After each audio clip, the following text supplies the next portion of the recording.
कमयार खावर को आयरा के बेडरूम में देखकर आग बबूला हो जाता है और कमयार पर गुस्से से टूट पड़ता है और उसे मारने लगता है। खावर इस बीच अपना प्लान बी इस्तेमाल करता है और अपनी जेब से चाकू बाहर निकालता है और कमयार के पेट में खोप देता है। कमयार जमीन पर गिर जाता है।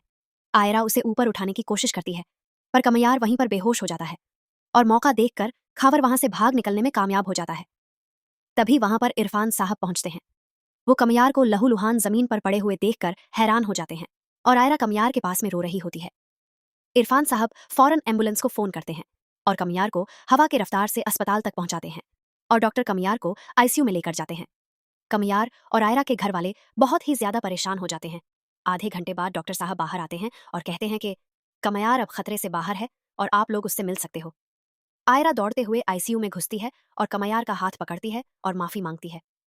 कमयार मुस्कुराकर कहता है कि मैंने कभी भी तुम्हारे मोहब्बत और ईमान पर शक नहीं किया है। आयरा जोर जोर से रोने लगती है और कमयार से पूछती है कि क्या तुम मुझे इस जन्म में कभी माफ कर पाओगे। कमयार कहता है, मैंने तुम्हें कब का माफ कर दिया है, और सब लोग खुश हो जाते हैं। तभी अचानक कमयार को खावर वाली बात याद आती है और वो आईसीयू से सीरियस हालत में बाहर निकल जाता है, खावर को सजा देने। और फिर पता चलता है कि खावर फरया के पास गया है। कमयार गुस्से से अपनी गाड़ी में बैठता है और गाड़ी को जहाज बनाकर वो पहुंचता है फरया के घर पे।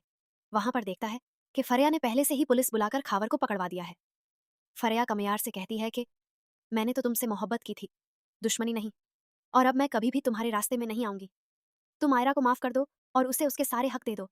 कमयार फरया को शुक्रिया कहता है और फिर फरया अपनी माँ के साथ यूएस से चले जाते हैं और खावर को 10 साल की सजा हो जाती है और कमयार और आयरा खुशी खुशी अपनी जिंदगी जीते हैं। तो क्या ड्रामे की एंडिंग कुछ इस तरह हो सकती है? आपको ये प्रेडिक्शन कैसे लगे, कमेंट्स में जरूर बताना और चैनल को सब्सक्राइब करके बेल आइकन को दबाना मत भूलना।